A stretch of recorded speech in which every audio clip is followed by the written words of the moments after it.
백화점 사업은 정말 양날의 칼이에요. 현재가 이거 한 요 정도 될 것 같은데.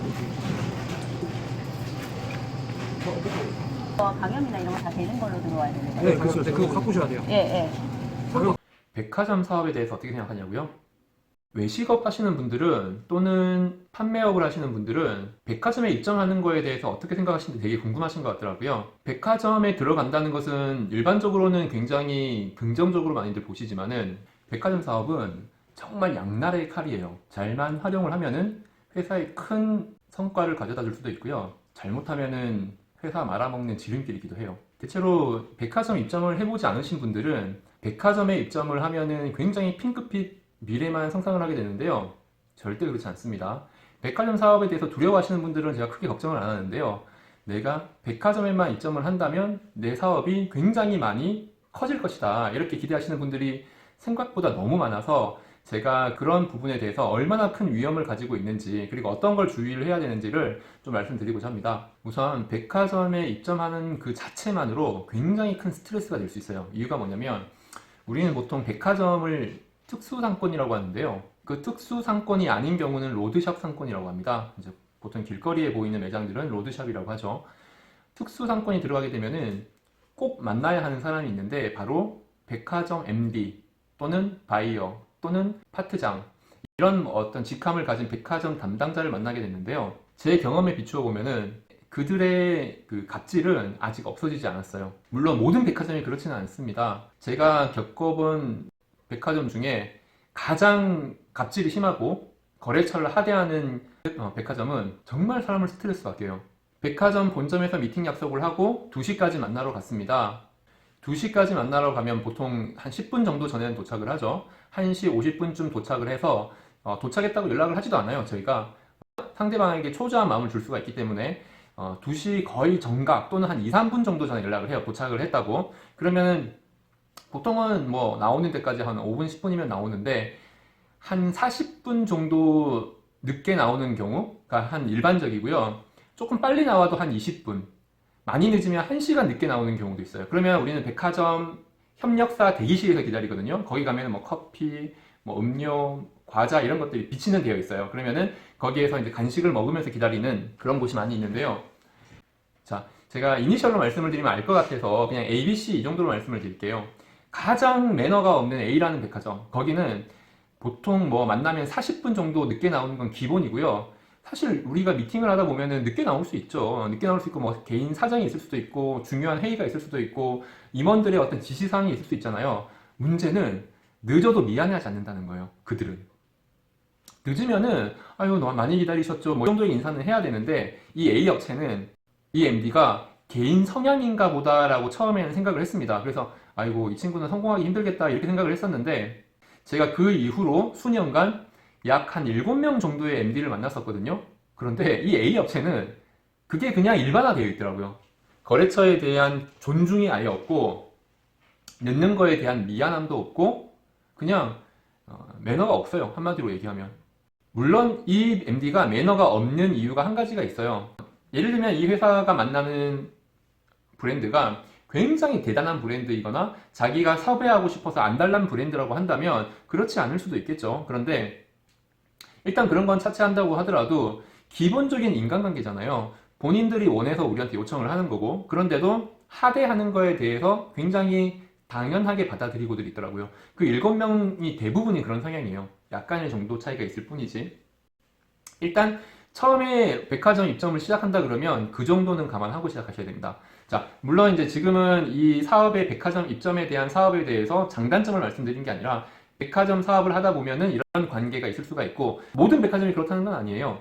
B라는 백화점은 상당히 우호적이고 존중을 해주는 걸 느껴요.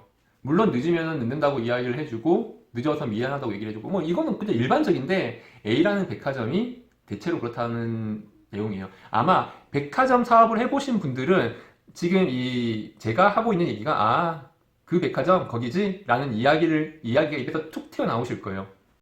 백화점에 대한 부정적인 이야기를 많이 했는데 자 그럼 백화점 입점에 대한 큰 장점은 뭘까요?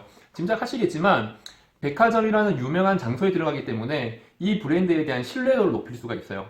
어느 백화점에 들어간 브랜드라더라 라는 이야기는 생각보다 많은 사람들에게 신뢰도를 높이고 이 사업과의 연결고리를 좀 더 적극적으로 할 수 있게끔 유도할 수가 있죠. 두 번째로는 단기간 내에 판매고를 높일 수가 있어요. 유명한 백화점에 사람이 많은 자리에 들어간다고 한다면 두세 평 정도 되는 자리에서 200만원, 300만원 매출이 나오는 경우는 많이 있는 케이스예요. 때문에 단기간 내에 판매고를 높일 수가 있어요. 세 번째로는 우리 브랜드에 대한 자부심을 내가 가질 수 있고 우리 직원들이 가질 수가 있어요. 아, 우리 회사 브랜드 무슨 백화점 들어가 있잖아. 이런 자부심을 가질 수가 있기 때문에 나도 어깨에 힘이 좀 들어갈 수가 있고 우리 직원들도 우리 회사에 대한 자부심이 좀 생길 수가 있어요. 자, 장점은 간단하게 이 세 가지로 정리를 하고요. 저는 더 중요한 단점을 말씀을 드리고 싶어요. 저는 이 단점에 대해서 꼭 집중해서 들으셨으면 좋겠는데요. 백화점에서 사정해서 꼭 들어와 주세요 하는 경우도 되게 많거든요. 그러면 내가 드디어 이 백화점이 들어가는구나. 내가 정말 여기에서 수년간 큰 매출을 만들어내야지 라고 생각할 수 있겠지만은 백화점에서 바라보는 당신의 브랜드는 일회용일 수 있습니다. 잠깐 이벤트를 위해서 이 브랜드를 넣었을 가능성도 굉장히 커요. 요즘은 백화점에서도 임대차 보호법이나 이런 것들 많이 적용을 하는데 사실 백화점에서 이 브랜드를 내보내고자 마음을 먹으면 내보낼 수 있습니다. 그렇기 때문에 내 브랜드가 이 백화점에서 몇 개월, 몇 년간 쭉 잘 될 것이라고 생각하는 것은 조금 위험한 생각일 수 있습니다. 그리고 백화점은 팝업의 형태라든지 임대차 보호법에서 벗어날 수 있는 계약들을 많이 하고 있어요. 그렇기 때문에 이 두 번째 주의사항은 백화점에 큰 투자하지 마시라는 거예요. 백화점 공사를 위해서 인테리어 자재나 이런 것들을 많이 쓰게 될 텐데 거기에 돈을 많이 쏟아붓게 되면 원금 회수도 하기 전에 나가야 하는 경우도 많이 발생을 합니다. 세 번째, 백화점은 짧은 기간 내에 판매고를 많이 높여준다고 했잖아요. 판매고를 높여준다고 하는 것이 수익을 높여준다는 이야기와는 조금 다릅니다. 어떻게 다르냐면은 잘 아시겠지만 백화점은 수수료율이 굉장히 높아요. 이거는 뭐 매장마다 많이 다르겠지만 정말 안 돼도 한 16, 7%? 많이 높으면 28%, 뭐 32%까지 올라가는 경우도 제가 많이 봤으니까요. 실제로 저는 백화점에 현재 4개 매장이 입점이 되어 있거든요. 그런데 수익을 만들어내는 매장은 많지는 않아요.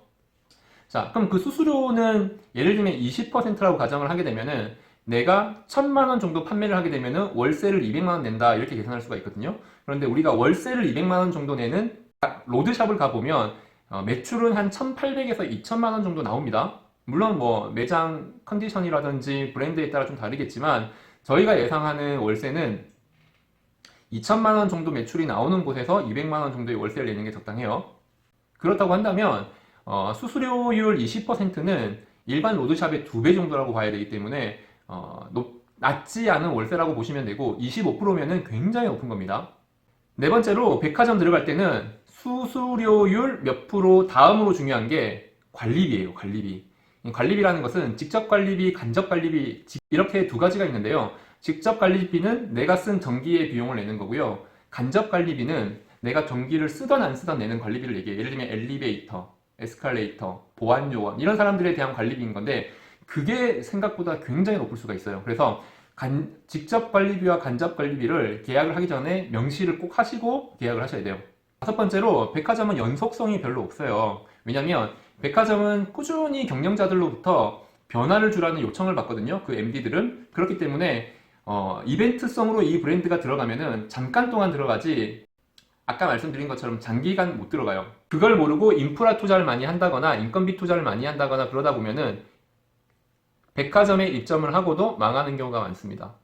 마지막으로 백화점에 오픈을 한다는 것은 일반 로드샵에 오픈하는 것과는 그 분위기가 굉장히 많이 달라요. 너무나 엄격하거든요. 이런 것까지도 해야 되나 할 정도로 엄격하게 해요. 예를 들면은 인테리어를 할 때 필름을 붙이잖아요. 그 필름이 방연 필름이 되어야 되고요. 매장을 운영을 할 때 우리 모든 직원들이 매장 운영 교육을 백화점으로부터 받는 경우도 되게 많습니다. 오픈 시간과 마감 시간 이거 굉장히 중요한데요. 내가 예를 들면은 추석에 놀러 갈 수가 있잖아요. 문을 닫고 놀러 갈 수가 있는데 백화점은 그런 게 안 되죠. 휴무를 마음대로 가질 수가 없고 출근 시간과 퇴근 시간을 반드시 백화점 규율에 맞게끔 지켜야 합니다. 그런 것들이 내가 운영을 하면서 굉장히 힘든 부분 중에 하나거든요. 그런 부분들을 잘 지키지 않으면 나중에 쫓겨나는 또 사유가 될 수가 있어요. 자, 이렇게 백화점 사업에 대해서 이야기를 좀 나눠봤는데요. 내가 지금 로드샵에서 사업을 하는데 이게 잘 돼요. 잘 된다고 해가지고 백화점에서 러브콜에 오면은 첫 번째로는 수수료율에 대해서 협의를 잘 보세요. 아까 말씀드렸다시피 너무 높으면은 오히려 독이 됩니다. 브랜드를 높이기 위해서 백화점이 들어간다고 하더라도 빛 좋은 개살구가 될 수 있다는 것 명심하세요.